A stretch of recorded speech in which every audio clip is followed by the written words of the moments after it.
Hey everybody, welcome to the channel. All honor, glory, and praise be to our one and only Lord and Savior, Jesus Christ.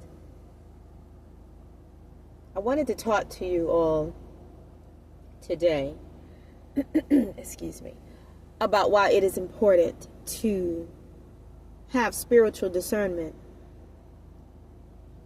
And it is even equally as important for the people that you have involved in your lives to possess spiritual discernment as well. Because spiritual discernment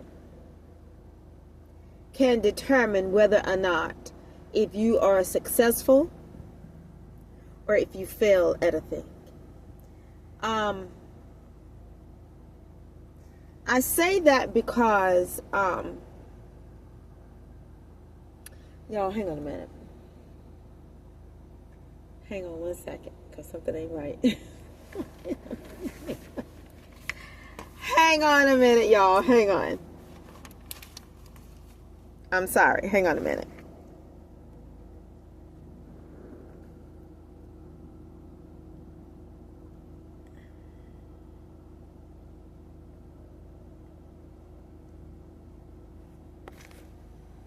Okay, you guys, I'm sorry, but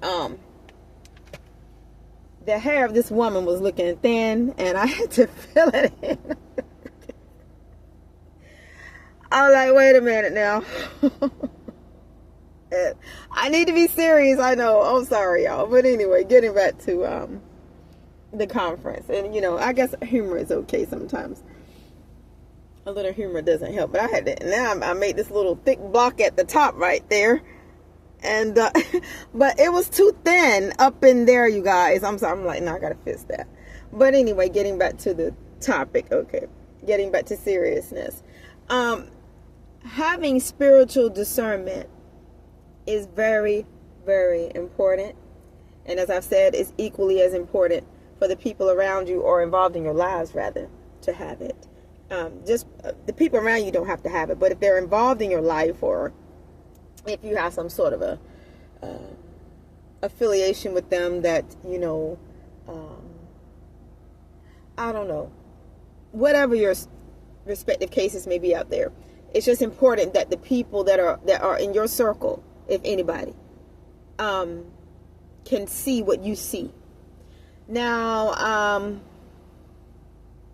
one of the most dangerous things in life, I feel, is to be married to somebody that does not have spiritual discernment, to have friends that don't have spiritual discernment,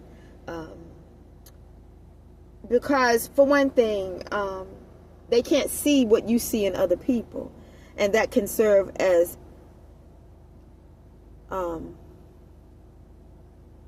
maybe not necessarily, I would say, a detriment to them, but definitely a detriment to the friendship or associationship, or whatever you all want to call it, business dealings or whatever. What I have before you is a picture that I sketched about, it's an incident, it's based off of a real life incident, where a few years back actually, I had gone for a walk one day. So actually, this person really represents me back in the day. Well, I shouldn't say back in the day, but a couple years back.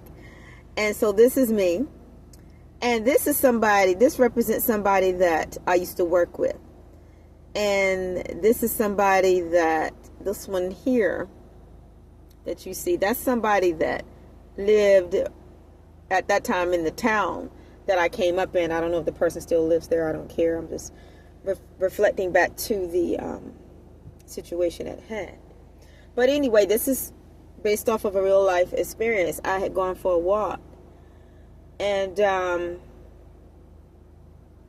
I ran into somebody that I used to work with, which is this person here. And this here is like an apartment complex that in reality the person lived in. It may not look exactly like that, but we'll use our imaginations here. And at the bottom there's also a beauty shop in the background, but I didn't draw all of that. But anyway, I had gone for a walk, and the person had seen me, and the person was talking to me, and just chit-chatting or whatever. And I knew the person because I had worked with the person, and also because the person had dated somebody that I used to be acquainted with, which was another female that I used to joke with and stuff whenever I saw her.